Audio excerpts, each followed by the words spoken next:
Oconomowoc Common Council meeting for Tuesday, January 21st, 2025. Has appropriate meeting notification been made? It has, Your Honor. Thank you. If we all please rise for the Pledge of Allegiance. If Ms. Sullivan Murray, would you please lead us? I pledge allegiance to the flag of the United States of America and to the republic for which it stands, one nation, under God, indivisible, with liberty and justice for all. If you call roll, please.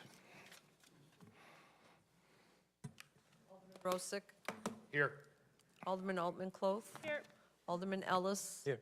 Alderman Spiegelberg. Here. Alderman Mulder. Here. Alderman Shell Pepper. Here. Alderman Maroney. Here. And Alderman Douglas has been excused. Welcome, everybody. We have two public hearings tonight. I'm going to read the public hearing. Then if you're in the audience and you'd like to make a comment, we have blue cards right up in the front. If you would please fill those out, and one of our staff will come and grab them. If you do come up to the podium today, we'd like to give you about 3 minutes to address the council. Approximately, if you'd please state your name, your mailing address, and then we'd love to hear your thoughts and comments. The first item up is a public hearing in Montbijou. There will be a new public hearing for this project on Tuesday, February 18th, 2025 at 7:30 p.m. The purpose is to hear public comment for an amendment of the City of Oconomowoc Comprehensive Land Plan 2050 and a rezoning of .842 acres located at 351 East Lisbon Road. The parcel is identified as tax key OCO 0562.245 and is designated on the land use plan as medium density residential and zone RML, residential multi-unit low district. The request is to change this land use plan to commercial office and rezone property to general commercial district. The purpose of the requested change is to have the land use and the zoning better reflect the current and the past use of the property. If approved, the applicant intends to continue operating Montbijou as an inn, formerly the Inn on Pine Terrace, and remodel existing space on the first floor into a cocktail lounge for guests of the inn as well as the general public. So I'd like to open up this public hearing. We'll start with Mr. Gallo, our city planner, that will give us an overview of this. Mr. Gallo. Thank you, Mr. Mayor and Common Council members. I'll just give a brief overview of what's happened in the last couple of weeks here.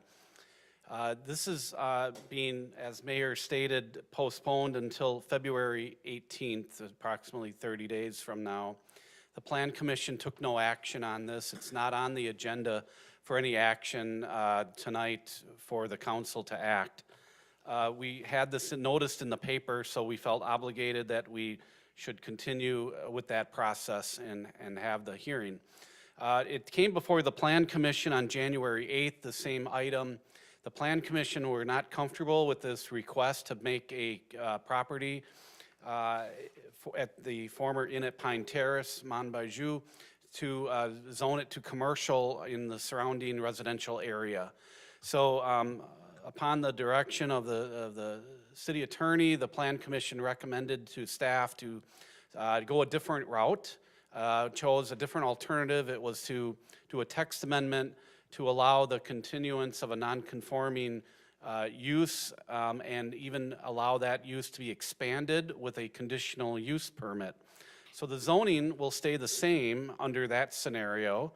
Hasn't been approved yet, but that's the idea, is to stay the same, a residential underlying zoning, and then allow this use that's been there for 100 years to continue, and then have the expansion for a cocktail lounge by a conditional use permit if you guys feel that's appropriate. There'll be a public hearing again on February 18th at 7:30 to discuss the use, conditional use for the expansion to a cocktail lounge on the ground floor. With a conditional use, it was discussed by the Plan Commission that the city has a lot more teeth, a lot more enforcement. We can put conditions on it. So the Plan Commission would be looking at this in early February, making a recommendation to you that second meeting in February. So be happy to answer any questions if you have any. I know people came out, but fortunately it was noticed in the paper. We did send notices to the people. We thought the best thing was for me to just explain it at the meeting, that this is basically being held over until the February 18th, at which time we're going to not talk about changing the zoning, but a new publication in the paper is going to explain that it's a text amendment as well as a conditional use permit. Thank you very much. I do have one comment card with regard, this is an open public hearing from Gail Huber. Gail, would you like to address the council? Please state your name and where you live. Thank you.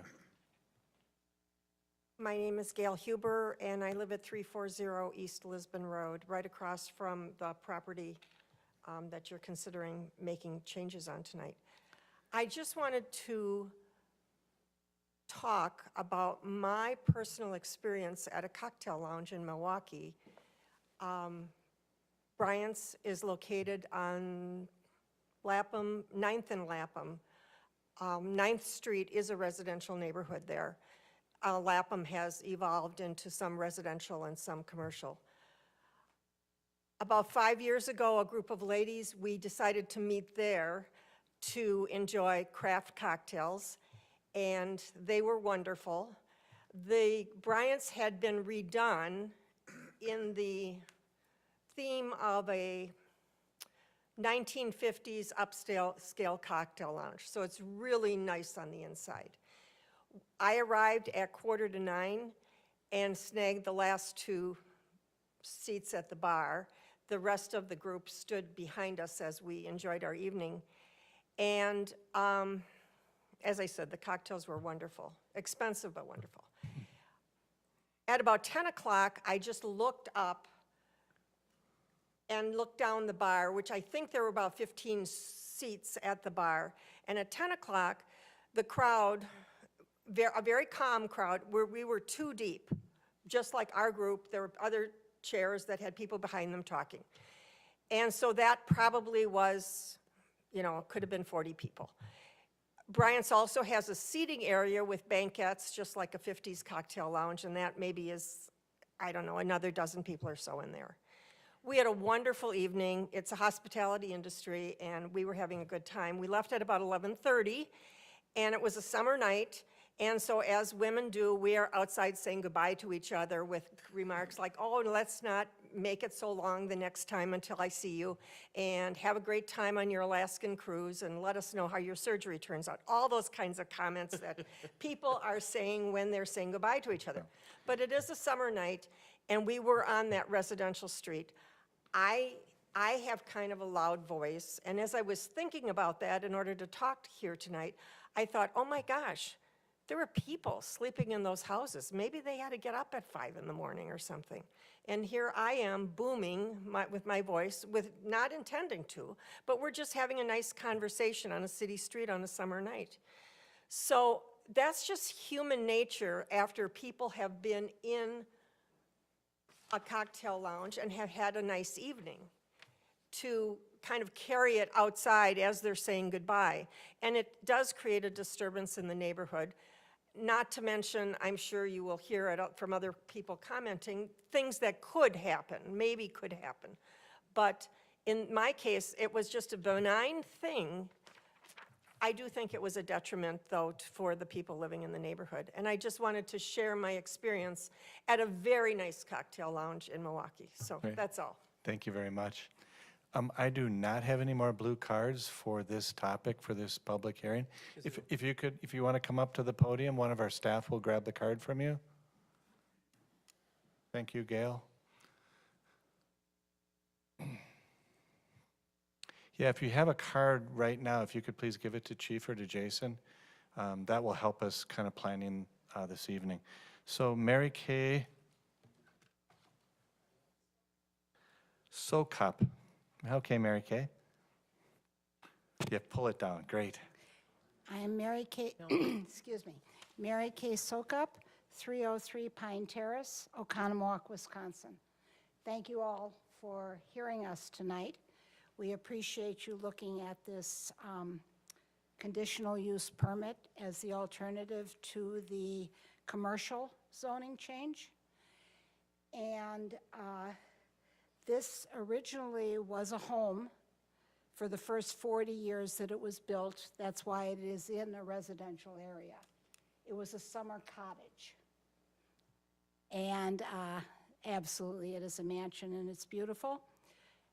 We enjoy having this residence in where we live, but residential is zoned residential for a reason, and commercial is zoned commercial for a reason.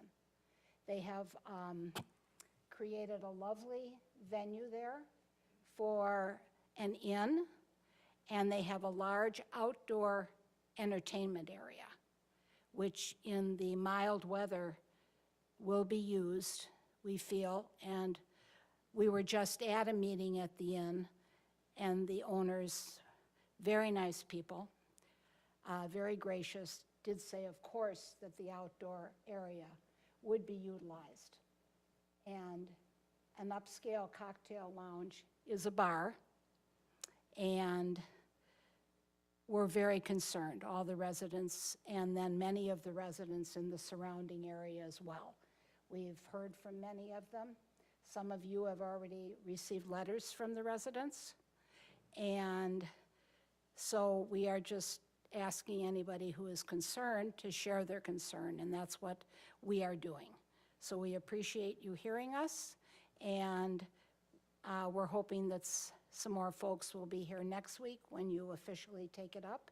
And is that going to also be an open forum in which people can comment next month? Yes, you can comment. Just kind of a heads up, if a Yes. larger group comes, I'm going to keep you to 3 minutes if we can. Absolutely. We don't have to, but if you have 50 people here and they're going to all talk, Yes. it's very, very difficult to keep things focused so that we can hear everybody. I A lot of groups will Yes. have a spokesperson and really hit the points that are relevant to you. You may do whatever you like. Thank you very much. And I think I'm not over 3 minutes yet, so I will. You're fine. I will stop. And No, thank you're you fine. all- And thank you all for your public service, Okay, really.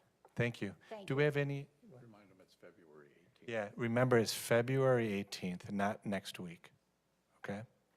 Anyone else have any blue cards with regard to this public hearing item?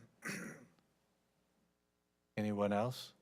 Okay, with no continued blue cards or no more public comment, we're going to close the public hearing on Mont Bijou and move on to our public hearing on wellhead protection. The purpose is to hear and comment for a proposed text amendment that amends Chapter 17 of the Municipal Code to revise standards within the ordinance pertaining to the wellhead protection area overlay districts. The text amendment amends 17.115 Municipal Wellhead Protection Area. If approved, the ordinance amends the approval process and reimbursement for certain permitted uses occurring within 1,200 feet from the municipal well, such as but not limited to chemical treatment of stormwater ponds, and provides that an inventory and emergency purpose plan for any hazardous chemicals being stored on site. The purpose of this ordinance is to strengthen land use regulation to protect the city's municipal water supply. Mr. Osborne. Yeah, thank you. Good evening. Excited to talk about wellhead protection tonight. We've got a municipal code text amendment dealing with our wellhead protection overlay areas. Can you speak a little more into the speaker, Sure can. please, Scott? A little overview on the Conwalk water system. We have over 115 miles of interconnected water mains, 6 active wells, 4 elevated storage facilities, 2 groundwater storage facilities, lots of hydrants, valves, and service lines, and we provide service to over 7,000 customers. Tonight, we're here to talk about wellhead protection planning. The purpose, the goal of a wellhead protection program is to identify, manage, and protect the land areas that contribute groundwater to our drinking wells. Our ordinance development started in the mid-1990s. State code required any well drilled after 1992 to have a plan. That would include 2 of Conwalk's active wells. We developed that program in '95 based on the requirements of the Administrative Code NR 811. The city adopted wellhead protection plans for wells 6 and 7. Those were both drilled in 1995. Current ordinance really deals with, those 2 wells are deep sandstone wells. They have a confining layer of shale, and it strictly follows the minimum requirements of NR 811. The proposed ordinance revisions, we want to add some extra protections for our shallow sand and gravel aquifers. Our new well 8 is a high-producing well in the shallow sand and gravel aquifer. Some of the changes we're looking to add are requiring inventory, spill containment measures, and emergency response plans for any hazardous chemicals. We'd also like to limit and restrict use of the chemicals that they treat the stormwater ponds with. And we require review and approval from the planning and utility departments to make sure that they're following all these new rules. Overview, like I said, we've got the 2 areas and then our third for well 8. They're either based on a 1,200-foot radius or a time of travel that it takes water to get to it, so the sizes are a little bit different. Well 6, located up on Lake Bluff Drive, has a 1,700-foot radius surrounding it. Well 7, located in the southwest area in the corporate park, that's just a 1,200-foot radius around that well. And then well 8, our new one it's drilled and the pump station is being built right now. We're expecting to pump water at the end of the year. That's over in the Paps Farms area. And that is a really highly transmissive aquifer, so the time of travel ends up being a 3,500-foot radius. Couple key takeaways. A well-drafted wellhead protection ordinance is critical to protect the land surrounding the municipal wells.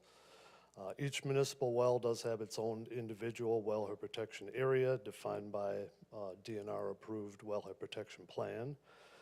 And again, the current ordinance was drafted to protect our deep municipal wells, and we'd like to add language to also protect the shallow wells. The proposed revisions, again, will provide the city with hazardous chemical inventory and the emergency response plans in case of a spill. We want to limit the chemical treatment of stormwater ponds to NSF 60 type products. And again, we will require all the new developments to be approved by planning and utility departments to make sure they conform. We brought this to Plan Commission January 8th with a positive recommendation. And we're here this evening asking for approval. That was it. Any questions? Questions or comments from council? I'll have some later. Oh, I'm sorry, it's a public hearing. No, any further other comments? I do have one comment, Mr. Doug Kaiser. Doug, you have a comment you'd like to share with the council? Public hearing is now open. Mr. Kaiser. And my name is Doug Kaiser. I live at 1796 Linden's Courts in the Paps Farms, Village Crossing, the Paps Farms Condominium Association. I serve the board of directors for the association as their secretary. I'm not a board member, but at a recent meeting I learned that, and I didn't realize until this evening, that it was about these wellheads that we were talking about here. We had learned and heard anyway that there was going to be an elimination of spraying for the weeds and such on the stormwater pond that's at Village Crossings. I'm speaking also personally because my condo, and reason we bought the parcel we did is we get to look at that pond, and then I have some beautiful pictures of that. And to know that a couple of years ago, I don't know if it was eliminated for the spraying or if it just got delayed, but weeds grew in there considerably and it looked gross. And if this in fact is going to change that to where we're going to have a pond that is just weeds going forward, I will tell you that a number of us will be very disappointed. I don't know if you are going to eliminate that spraying, or if in fact you're going to do that, if there's a different way to manage the weeds in the pond, whether it be cutting them and harvesting them, or something along that line. But I've lived there for 7 years, and to all of a sudden find out that now the pond is going to be a gross looking pond with weeds all the time is very unsettling. So I'd ask for consideration that if there's something that can be done to eliminate the weeds or at least manage them better, I'd hope you would consider doing that. I do understand and appreciate protecting groundwater. I certainly wouldn't want to jeopardize that, but we'd hope that there'd be some consideration. I'm sure the other residents of the association would appreciate it as well. Well, thank you for bringing that to our attention, and I think the water, protecting the well is the number one component, as we all agree. And so I'll make sure that our staff looks at that and tries to maybe see if we can come up with some other solutions, because I... What? Stormwater District. Right, through the Paps Farm Stormwater District, but we will work with them and try to do what we can to try to mitigate that. Okay, thank you. Any other comments for this public hearing? Hearing no comments, we'll move on. Both public hearings are now closed. I'd like to entertain a motion to approve the minutes for December 30th, 2024, and January 7th, 2025. So moved. Second. All in favor? Aye.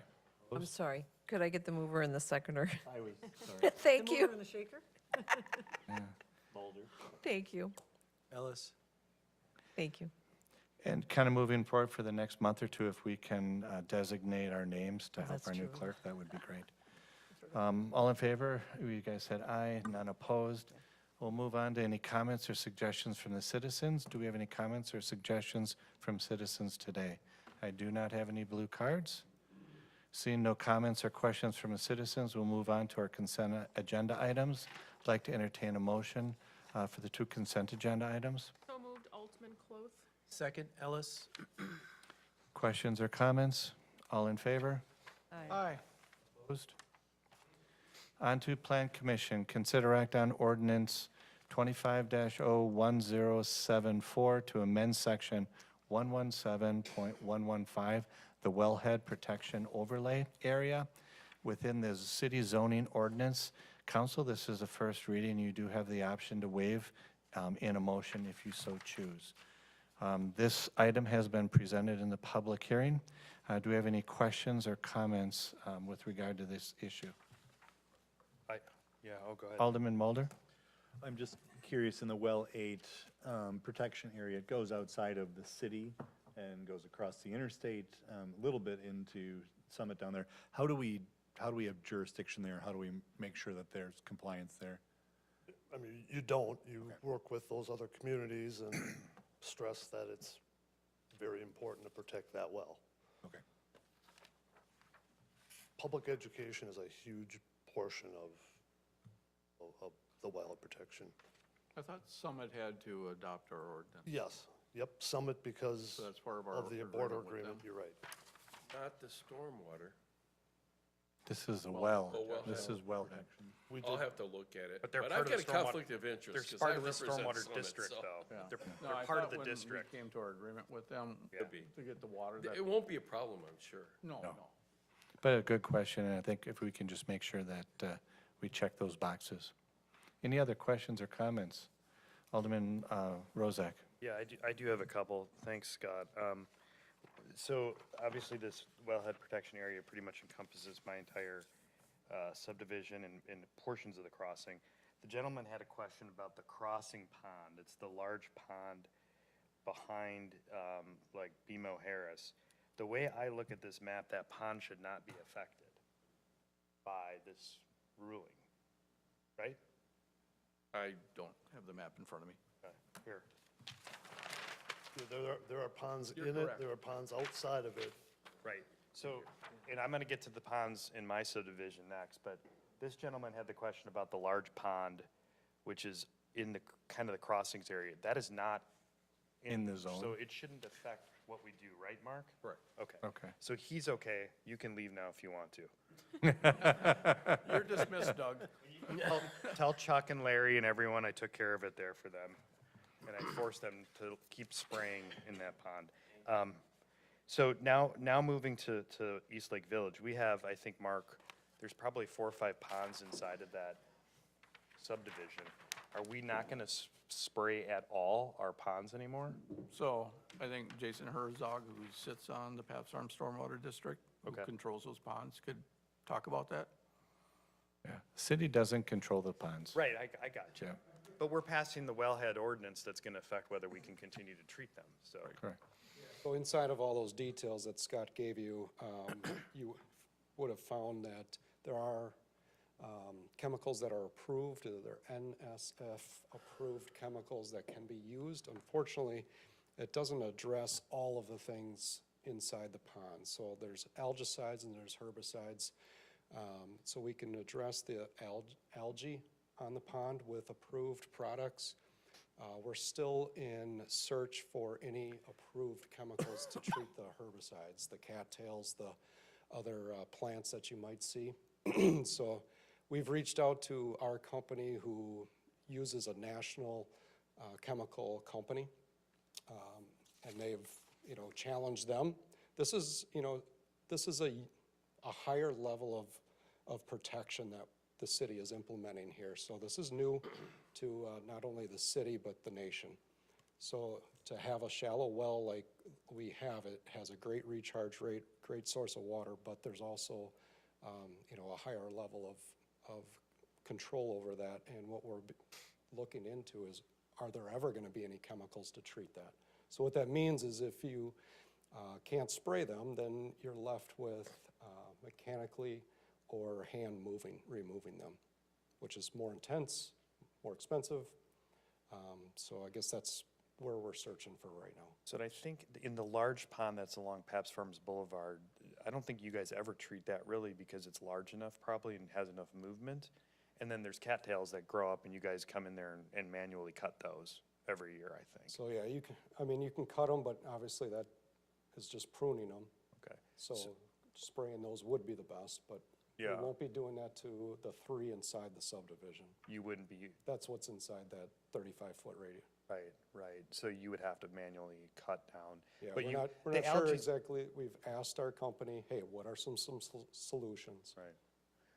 Because the algae is visibly the biggest thing. So if you can still spray for the algae, that's going to take care of that. We put in 3 of those ponds interior to us, we put in those, Blue dye. the fountains and but we also have aerators to hopefully help with some of that. But if the cattails start taking over, that's, a Yeah, problem. for us. aerators kind of builds air, right? So Yeah. that's what promotes growth too. Well, that's supposedly when we put them in, it was supposed to help clean it, but I don't want to get into the Yep. weeds of that. Do we have any other questions with regard to the Well, I do. ordinance? This does not prevent the normal citizens either from using stuff on their lawn, right? You can ask Scott that. Okay, because I'm going to get that question, right? For all the people in my It does subdivision. not, but again, a portion of the wellhead protection plan will be public education. Right, you guys are drinking that water. Yeah. Don't over-applicate, and one of the plan commissioners, their comment was, why don't we restrict residential fertilization in those Yeah, areas? that would And be we kinda said, problematic. that's really tough to do, and we Yeah. don't want to do that. Okay. Well, I'd love to talk, because obviously I want the clean water, so I'm going to vote for this. And it's a big deal. It's a great well, but, Jason, let's chat more about, because that's the questions I'm going to get when we stop treating and the ponds get taken over after we just spent 25 grand for fountains and all that. It's going to be a big problem for us, so. Any other questions or comments? Like to entertain a motion, and you have the option to waive the second reading. I'll make the motion. Altman, Cloth, and, Sorry, second, Shellpepper. Thank you. I Oh, wasn't wait, done. she wasn't done, go ahead. I'd like to waive the first reading as well. Oh, I thought you said that. Second, Shellpepper. Any further questions or comments? Call roll, please. Rosick, Aye. Altman Cloth, Aye. Ellis. Aye. Alderman Spiegelberg. Aye. Alderman Mulder. Aye. Alderman Shell Pepper. Aye. Alderman Maroney. Aye. Thank you. Thank you. On to new business. Consider act on the temporary use permit for 2 firework displays at the Dotcom Stadium during 2025, located at 1011 Blue Ribbon Circle North. Mr. Gallo. Back in the year 2020, we approved a conditional use permit for the Dock Hounds for outdoor recreation. It covered all of their activities. One of the conditions on that permit was that fireworks on the site were prohibited unless the Common Council granted a temporary use permit. So for several years, it took for them to, build the facility and get going. In the summer of last year, early in the year, they came to you and said, we'd like to do a fireworks show in 2024. That was granted. These shows, the one show that took place, we had a preview that was 1 minute. I tape recorded it. I shared that with you at that meeting. We issued them a permit. They held the show last year. It's 10 minutes in length or shorter. They use only a small grade of fireworks. They do it right after a ball game. The idea is people, family, kids, they like fireworks. They're trying to drum up more business and get some more revenue. So we had that show in last summer. I received no complaints. I didn't hear about the fire or police receiving any complaints.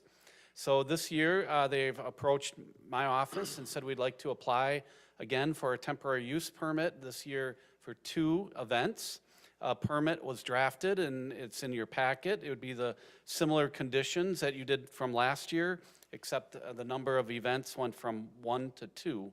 So we have the event duration, no more than 10 minutes. The type of fireworks is not to exceed a 2-inch mortar. They have really done their homework. They've contacted the hospital nearby because of Flight for Life and other things like that. They've contacted the neighbors, Ace Precision, they feel that they would like to do this. They're working closely with our police and fire. If for some reason it's windy out that night, we can pull the plug on this right before they start. So everything's listed in here. I know that Sonny Bando is here in the audience representing the Dock Hounds, along with Matt Sokol from the Sokol Exclusive Events, who runs the show, to answer any questions that you might have. Alderman Ellis. When are those 2 events? In the application, it said to be determined, but Sonny does have the dates of the 2 events. If you could come up, introduce yourself. For the I'm Sonny record. Bando of the Dock Hounds. Good evening. July 3rd, Thursday, and August 22nd is a Friday. And we chose the 3rd. I believe the city has the fireworks on the 4th. So this is the first season that we're going to have games over the July 4th holiday. So Any questions or comments either for Mr. Gallo or for our applicant at the Dock House, Sonny Bando? Mr. Rozak. Surprise, surprise. Sonny, we do see you here a lot, don't we? yeah, I love it. Every year or so, one way or another. So just to correct the record, there was another application for fireworks the year before, which we denied because they didn't kind of get their ducks in a row. And, so the history is actually a little bit more expansive than that. I'm not opposed to giving the second round. Frankly, I heard no complaints from my constituents, and that's what I was kind of thinking is maybe I'd get a lot of people complaining or, and I didn't hear anything. With that being said, I was worried about granting, I think the first time you came in, you guys wanted 4 shows or something. And, I'm kind of are we going to add 3 next year and then 4 and 5? At some point, I'm going to say enough's enough. We don't need like constant fireworks going off in our neighborhood, but I'm comfortable with the 2, with the work you guys put into this, so good luck. I wanted to let you know that, I haven't heard anything last time, so I'm in favor of this one. Now, if you come back next year and ask for 3 or 4, I don't know. I got you. Where I'm going to be at that, just so you know, just to be in full transparency to you. At some point, like enough is enough. Yep, understood. Alderman Altman Cloth. I'm a little on the fence on this again, just going back on the history of it. And one of the things that really tripped me up that first time you guys came through was the report from the Department of Transportation, and with it being that close and distracting to the freeway. And then after we had did, and I wasn't able to attend it, but the one that you did, you know, for the few aldermen and whoever else was able to attend. But then ironically, I happened to be coming home the night that you guys had your first one, and I was just about to get off on the freeway. And I hate to admit this, and Chief should probably leave the room, but I did find myself like, oh, there's fireworks, and taking my eyes off the freeway. And it really just, at that point, just made me realize what the DOT was kind of getting at, that, you know, maybe this isn't the safest spot for the sake of traffic. Again, that's not gonna totally put me in a no vote, but it did kind of, it was a little startling, you know, to realize that maybe this isn't the safest spot for fireworks. So, but again, there really were no complaints after that first one, which was a good thing. Alderman Spiegelberg. I just wanted to tell Sunny, thank you so much for being a good neighbor to the people around you, keeping them informed with things, and doing your due diligence to make sure that this will work. I was the alderman that was at the test show, and again, like Matt, got no pushback on the first one. I understand, you know, your concerns about distractions, but I think everywhere we go, there's distractions. You can drive by Miller Park, well, formerly Miller Park, and there's distractions there. Anywhere you're driving in Wisconsin on July 4th, there's fireworks going off all over. But it is right next to the I freeway. appreciate that you've been a good neighbor to everybody, and I'll be voting in support of the two. And I think that we just revisit this every year. If they're responsible with the two and they want 3 next year, great. I mean, obviously, it's not something we want to see happening every week, but revisit this every year and get some feedback from what has happened the year before, so. Other comments or questions from council? Like to entertain a motion? So moved, Mulder. Second, Maroney. Further comments, questions? Call roll, please. Alderman Rosick. Aye. Alderman Altman Cloth. Aye. Alderman Ellis. Aye. Alderman Spiegelberg. Aye. Alderman Mulder. Aye. Alderman Shell Pepper. Aye. Alderman Maroney. Aye.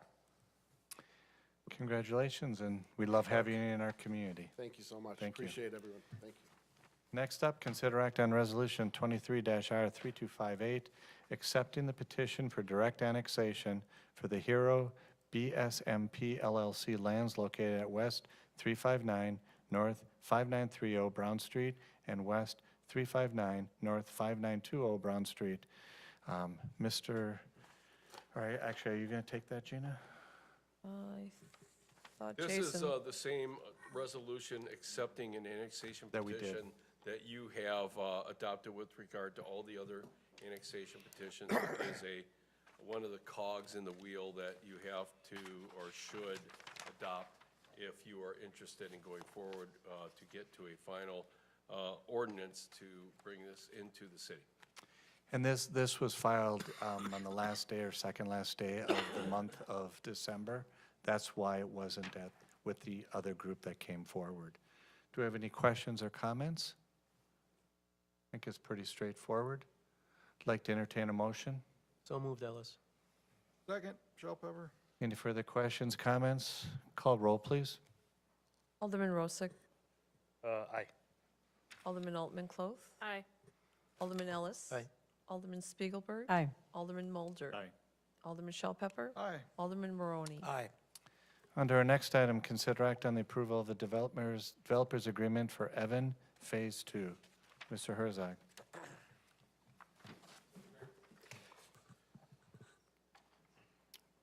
Back in 2020, we were able to work with a group that is now in place on Silver Lake Street called the Evan.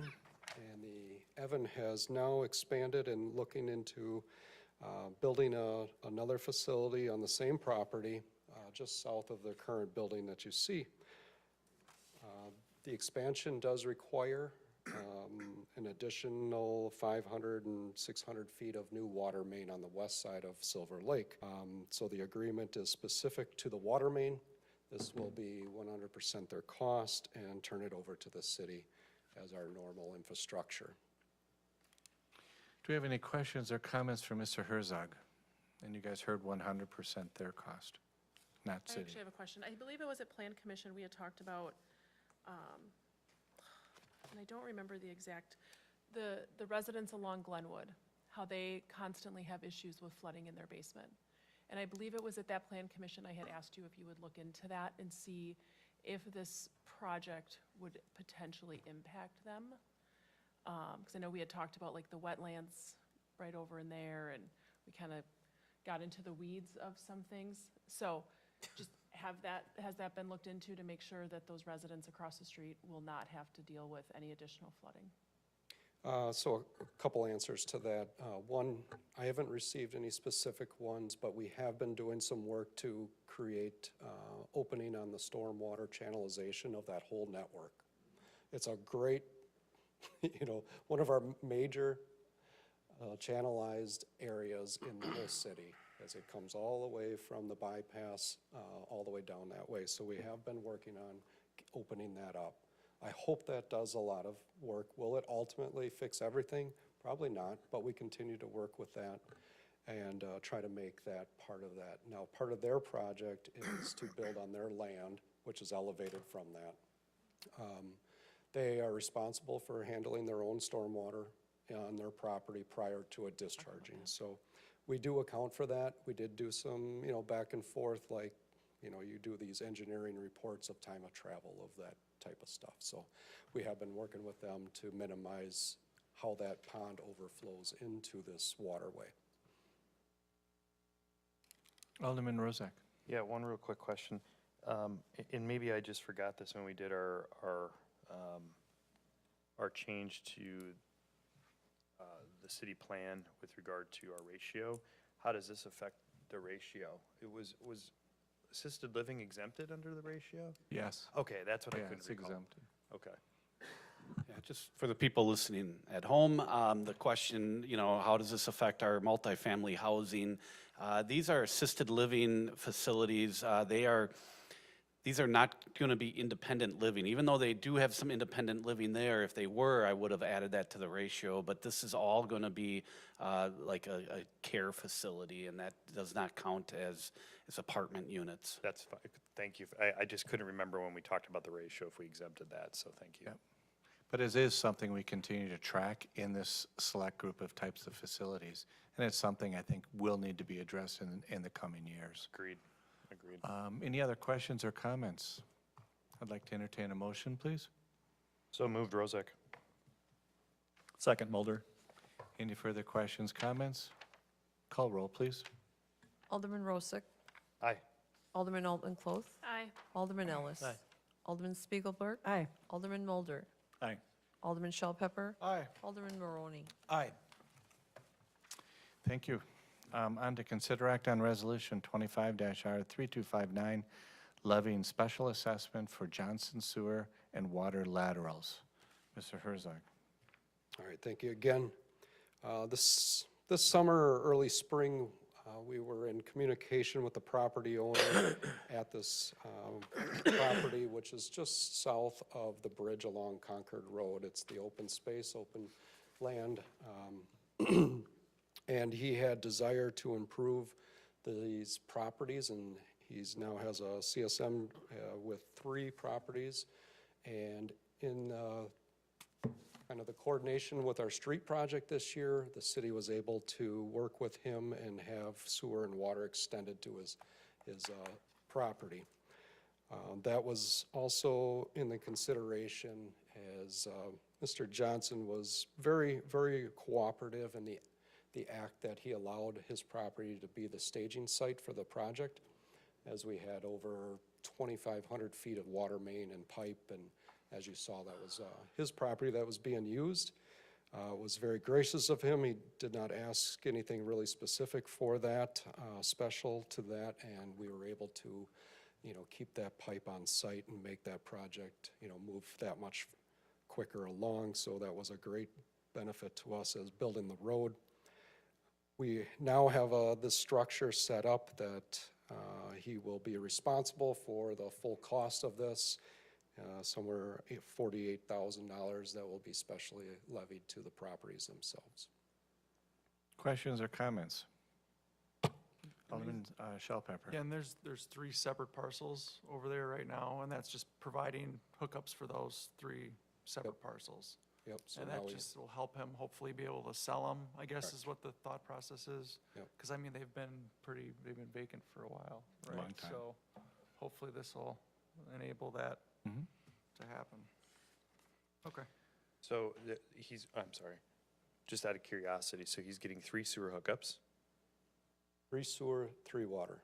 Okay. He's still, you know, he still has to pay all the impact fees. He has Right. to pay the. No, that's fine. No, this This is fine. just for the I was construction. just curious on what it's costing, 48,000 to get 3 sewer hookups, just in my head. I wonder why. Yeah, remember,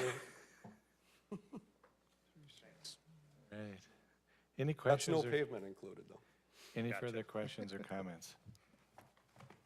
I'd like to entertain a motion. So moved, Mulder. Second, Altman Cloth. Further comments or questions? Call roll, please. Alderman Rosick. Aye. Alderman Altman Cloth. Aye. Alderman Ellis. Aye. Alderman Spiegelberg. Aye. Alderman Mulder. Aye. Alderman Shellpepper. Aye. Alderman Maroney. Aye. With no staff reports, do we have any comments this evening from Alderman? Alderman Spiegelberg. I would just like to publicly and on behalf of the council offer condolences to Mayor Floss Whalen, whose husband Dick passed away last Wednesday. And as many of you know, he was a very renowned and respected educator in Oconomowoc, very engaged from a civic standpoint, served on a lot of different boards, et cetera. So condolences to former Mayor Whalen. Other comments from Alderman this evening? With that, we'll move on to comments from the mayor. Just kind of a big thank you to all the council. You guys put a lot of time into this and give a lot of service back to the community, and I think oftentimes we take that for granted. So just from my perspective, thank you. And I'd like to entertain a motion to adjourn. So moved, Altman Cloth.